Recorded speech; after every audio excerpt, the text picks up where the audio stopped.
people are following your tour bus out of town. Yeah, man. What's going on with that, man?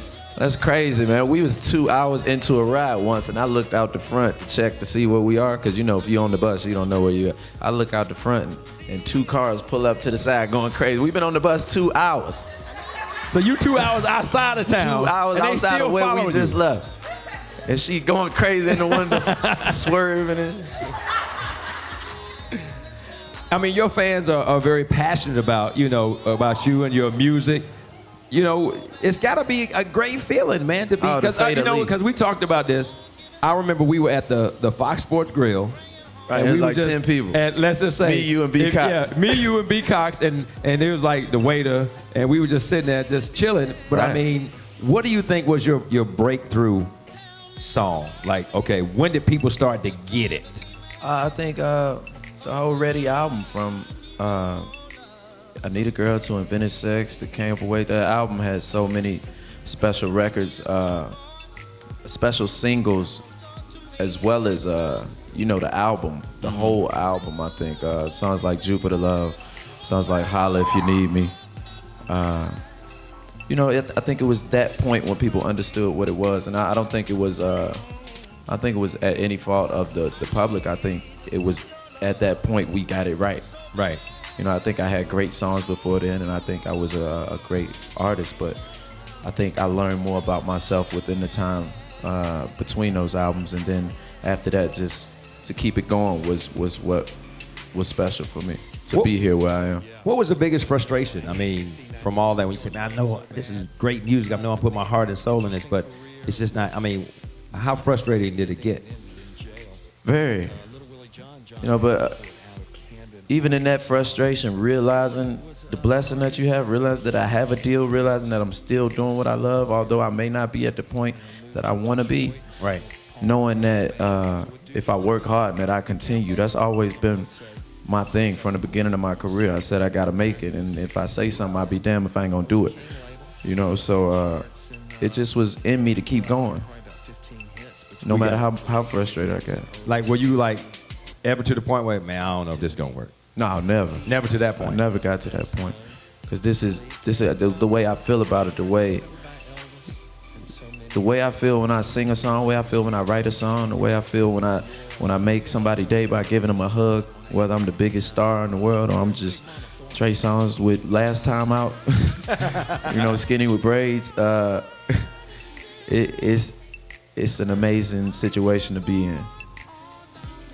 It's a blessing, man. You come, full circle now, and I mean, in this age of social media and Twitter and Facebook and everything else, right, where people can tweet and say and do, I mean, they have a way to directly access. Have you ever tweefed?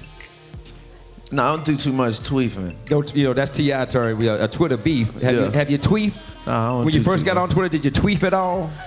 I might say something slick, but I ain't never gonna get too caught up in that, because it's fake. Like, it ain't real. Like, you can't, like, a lot of people on Twitter saying stuff they would never say in real life, so. Yeah, I mean, they call them keyboard gangsters. Yeah. You know what I'm saying? Oh, yeah, I will kill you, send. You know what? All right, for real.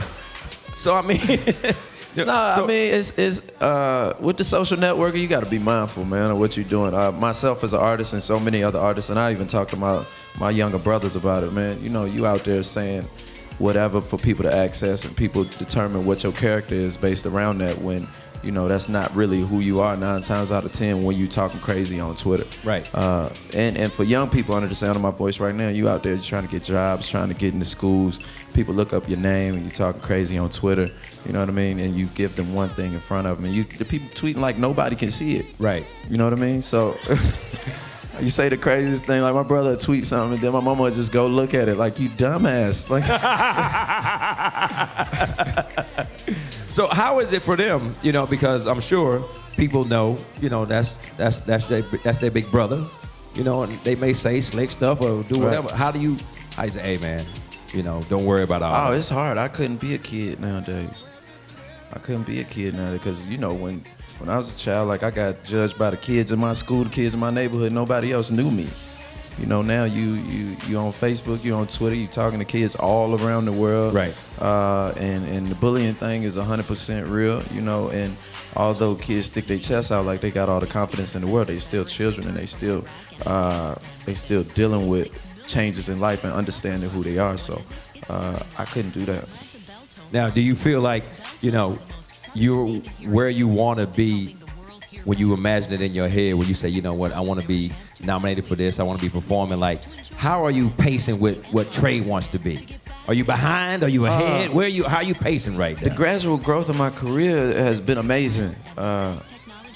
Like I've been able to, I thank God every time that I didn't blow up so fast, because I don't know if I could have dealt with this success on my first album, you know, 19 years old with all this money and, you know, all this fame. That's something that takes a while to get used to. No matter how much you do it, this is a life that is hard to get used to. You basically giving yourself to people.